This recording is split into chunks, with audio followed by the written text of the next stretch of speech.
Dans l'excès des Clio i208, Citroën propose également sa citadine polyvalente, la C3. Ici, on vous propose un petit coup d'œil de l'intérieur avec une Citroën C3 de troisième génération.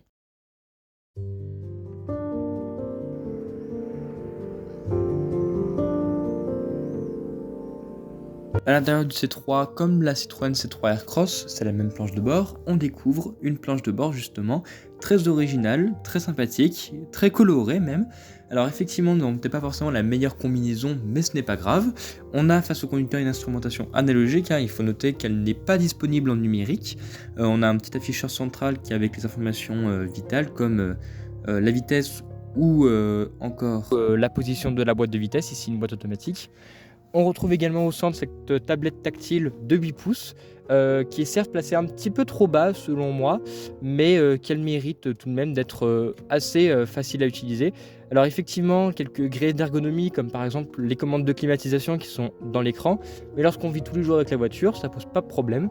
Il est compatible Android et CarPlay.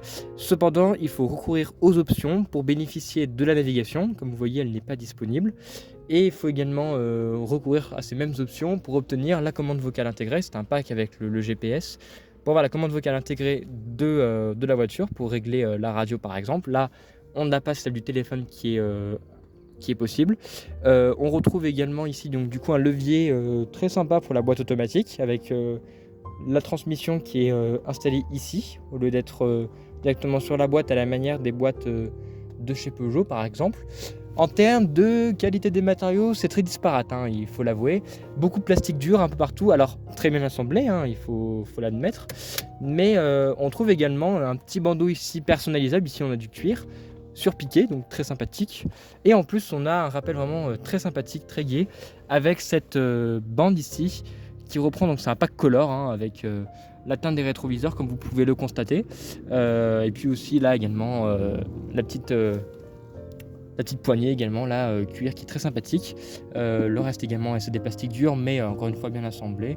Et en plus c'est sympathique avec ce petit design rappelant les airbums de l'extérieur, regardez. Donc c'est plutôt bien réalisé au final cette planche de bord. Il y a des bons À et des l'arrière de moins bons, cette petite mais c'est voiture, très je bien. rappelle qu'elle ne fait que 3,99 m, une voiture en dessous de la barre des 4 mètres. L'espace arrière est très confortable, tant au niveau des épaules que de la tête.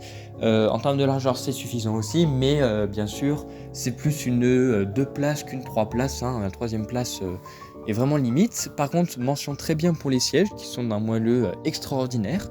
Le volume de coffre, 300 litres, donc c'est dans la moyenne de la catégorie, supérieur à celui d'une Swift, mais inférieur à celui d'une 208 par exemple.